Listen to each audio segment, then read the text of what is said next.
Ubuzima n'iterambere ni ibintu bibiri bitandukanye. Hari ubuzima kuba umuntu ariho, hari n'iterambere bivuga ko hari ibikorwa umuntu yakoze. Tugomba kwirinda umunaniro kugira ngo twirinde indwara ndetse twirinde no kugira ubumuga.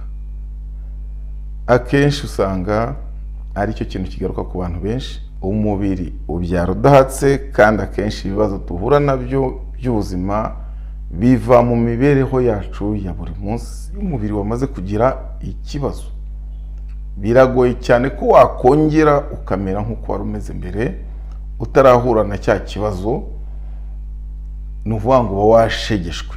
Niba rero uri umuntu ushaka kugira amagara mazima, amagara azira umuze, kwirinda birasaba ko wirinda hakiri kare. Twirinde hakiri kare. Abenshi dushaka kwirinda ariko twamaze kurwara, ntabwo biba bigishobotse.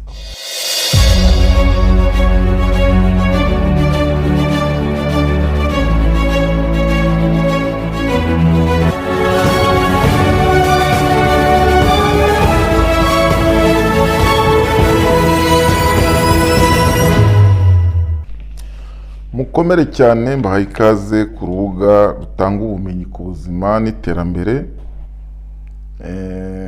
Ku bwanjye ubuzima ni ko umuntu ariho. Ko umuntu ariho, twese twibonye dufite ubuzima. Ubuzima ni ikintu kidashakishwa.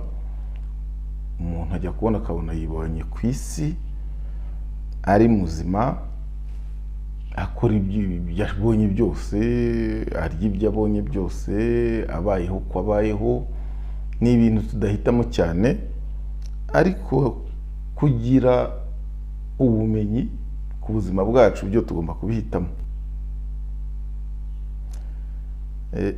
Ubuzima n'iterambere ni ibintu bibiri bitandukanye. Hari ubuzima kuba umuntu ariho, hari n'iterambere bivuga ko hari ibikorwa umuntu yakoze bikabasha kumugeza ku kintu runaka. Ni ukuvuga ngo rero ubuzima nibwo butuma umuntu abasha kuba ari mu kazi. Uri muzima ugomba gukora. Ni ukuvuga ngo igituma umuntu ajya gukora ni ukugira ngo ashakishe iki? Imibereho myiza. Iyo umuntu ari gushishibikana yirukanka, azamuka amanuka, yirwa mu kazi, akubita hirya no hino iburyo n'ibumoso, abashakisha icyo twita ubuzima. Ubuzima bivuga ngo buri wese iyo tuvuze ubuzima bwiza yumva imibereho myiza, yumva kuba atekanye, akora neza, umusaruro uboneka. Icyo nicyo twita ubuzima. Abenshi urwo rugendo rero rwo gushakisha ubuzima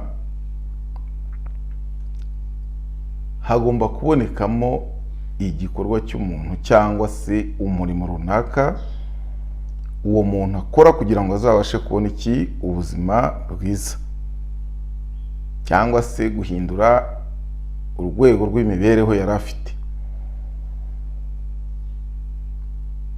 Iyo umuntu atangiye gukora, ikintu cya mbere kibaho iyo umuntu yakoze agomba kunanirwa. Umuntu ukora ntananirwe burya ntago aba yakoze. Icyerekana ko umuntu yakoze ni uko haza kubaho umunaniro. Iyo umuntu ari mu gikorwa agakora akazi ke akananirwa, igikurikiraho umubiri ubwawo umusaba kuruhuka. Niyo mpamvu hari amasaha yagenwe yo gukora kugira ngo umuntu abashe kuruhuka. Hari iminsi yagenwe yo gukora, umuntu akagira n'indi minsi agomba kuruhuka. Ngira ngo hari n'ikiruhuko cy'umwaka cyagenwe kugira ngo umuntu abashe kubona ikiruhuko. Ibyo byose ntabwo ari ukuvuga ngo abantu ntibashaka kubyaza umusaruro igihe. Ni ukugira ngo bwa buzima bwiza, ya mibereho myiza y'umukozi, ya mibereho myiza y'umuntu ikomeze akomeze ubuzima bwe afite ubuzima buzira umuze. Niyo mpamvu ikiruhuko kuri buri muntu ni ngombwa. Hari amasaha yagenwe ku munsi umuntu atagombye kujya munsi, cyane cyane hari ay'ikiruhuko ariko nanone ay'ijoro yo gusinzira. hari amasaha umuntu agomba gusinzira kugira ngo umubiri nawe ubwawo winegure, urebe ibyo wakemura mu bibazo umuntu yawuteje mu gihe cy'akazi. Ubwo rero ni ukuvuga ngo umunaniro ni ngombwa. Hanyuma iyo umunaniro utabashije kuvaho, umuntu ntabashe kuruhuka neza, murumva ko ikibaho n'umubiri ubwawo ugeraho ukabirambirwa. Iyo birambiwe rero ni ukuvuga ngo hari uburyo umubiri utwihanganiramo bitewe n'uburyo tugira gute tutwaramo umubiri wacu umunsi ku wundi. Icyo gihe rero umubiri umaze kunanirwa, igikurikiraho ni ukurwara. Umunaniro akenshi niwo utera indwara. Indwara nyinshi ziterwa n'umunaniro. Iyo umuntu rero yananiwe kuruhuka, bigeraho indwara ikaza. Indwara ije nta handi mahitamo abaho, ni ukujya kwa muganga.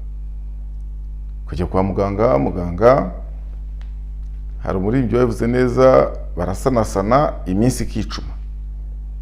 Ubwo muganga akora ibijyanye n'ubumenyi bwe, akareba uburyo wa muntu amugarurira ubuzima, akongera agasubira hehe gushaka ubuzima.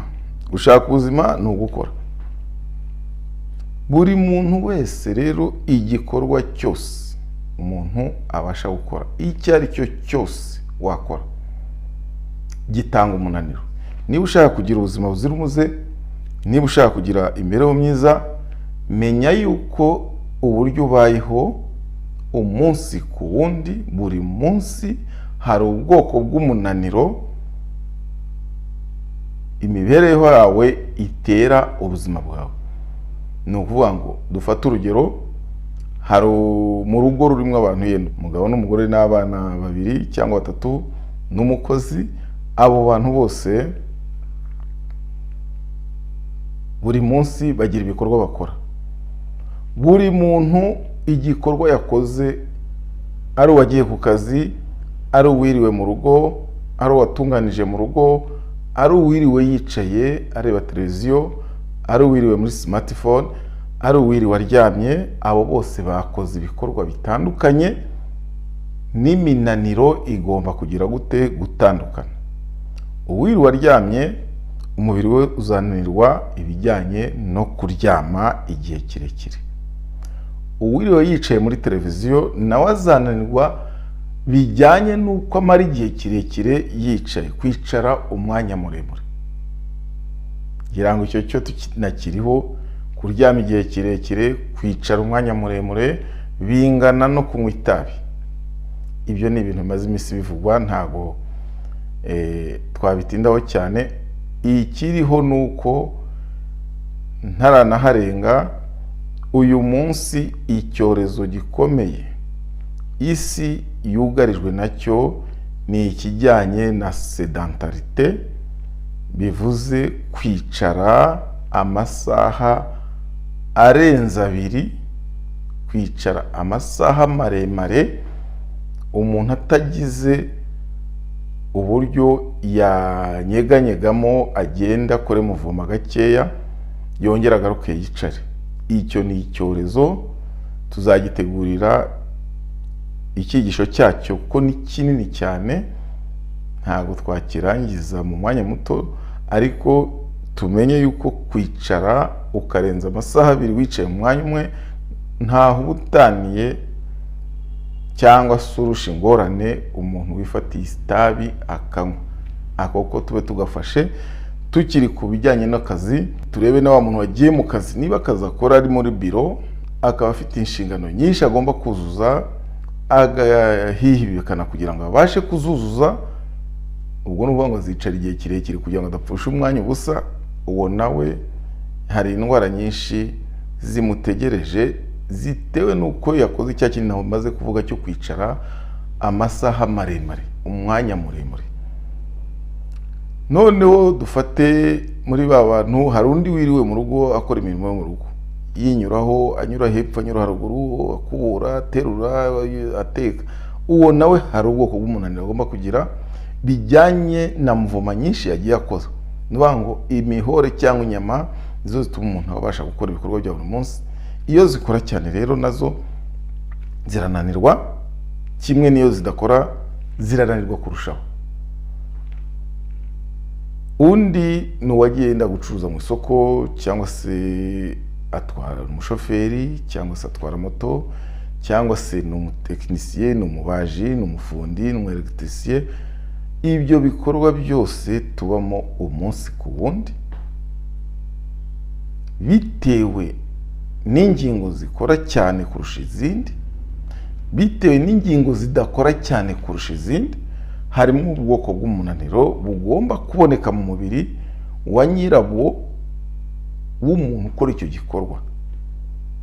Ibyo rero ni ukuvuga ngo umurimo, mu ncamake, umurimo utera umunaniro, umuntu atabasha kuruhuka neza. Kuruhuka neza si ukuryama, kuruhuka neza si ukwicara, kuruhuka neza si kuruhuka neza nacyo ni icyigisho kirekire. Hakabaho indwara. Iyi ndwara ije nta yandi mahitamo, ni kwa muganga. Muganga agakora ibyo agomba gukora, hanyuma indwara itavurwa neza cyangwa se yamara igihe kirekire yaranze gukira, igikurikiraho ni ukugira ubumuga. Umuntu agatangira gutakaza bumwe mu bushobozi yari afite, ndetse no kuba yatakaza n'urugingo igihe cyose bibaye ngombwa ko urwo rugingo ari rwo rwatanga amahoro kuri nyirarwo kugira ngo abashe kugaruka mu buzima bwiza. Iki kiganiro mbahaye hari icyo dukuyemo. Tugomba kwirinda umunaniro kugira ngo twirinde indwara, ndetse twirinde no kugira ubumuga. Akenshi usanga ari cyo kintu kigaruka ku bantu benshi. Umuntu avuga ati ngewe rwose nta kibazo mfite, sinzi aho ibintu byaturutse. Umubiri ubyara udahatse, umubiri ubyara udahatse, kandi akenshi ibibazo duhura nabyo by'ubuzima biva mu mibereho yacu ya buri munsi, uburyo tubayeho umunsi ku wundi, ndetse bikava no mu bitekerezo, uburyo tugendana na bagenzi bacu. Ibyo byose bituzengurutse cyane cyane twirirwamo, nibyo bigira ingaruka ku buzima bwacu. Wari wifitiye ubuzima bwiza buzira umuze, ugatangira kujya mu buzima bwo guhora uzenguruka ushakisha uburyo wakira ngo usubire nk'uko wari umeze. Ikindi tugomba kumenya ni uko iyo umubiri wamaze kugira ikibazo, biragoye cyane ko wakongera ukamera nk'uko wari umeze mbere utarahura na cya kibazo. Ni ukuvuga ngo uba washegeshwe. Niba rero uri umuntu ushaka kugira amagara mazima, amagara azira umuze, kwirinda birasaba ko wirinda hakiri kare. Twirinde hakiri kare. Abenshi dushaka kwirinda ariko twamaze kurwara, ntabwo biba bigishobotse. Dushakisha imbaraga yatuma dusobanukirwa n'imikorere y'imibiri yacu, dusobanukirwe n'imiterere y'imibiri yacu, dusobanukirwe n'ubuzima tubayeho umunsi ku wundi, ubuzima bwacu bwa buri munsi. Nibyo bizatubashisha kugira ubuzima bwiza mu iterambere. Nicyo mbifuriza kandi mbasabira, itubashishe no kwihanganira ibyiza twita ko ari byiza byazadutera ingorane ejo hazaza. Murakoze. Ikiganiro cyari ubumenyi bw'umubiri w'umuntu. Urubuga ni Menya Ubuzima TV. Mukore share, mukore comment, ndetse nyamukuru mukore subscribe.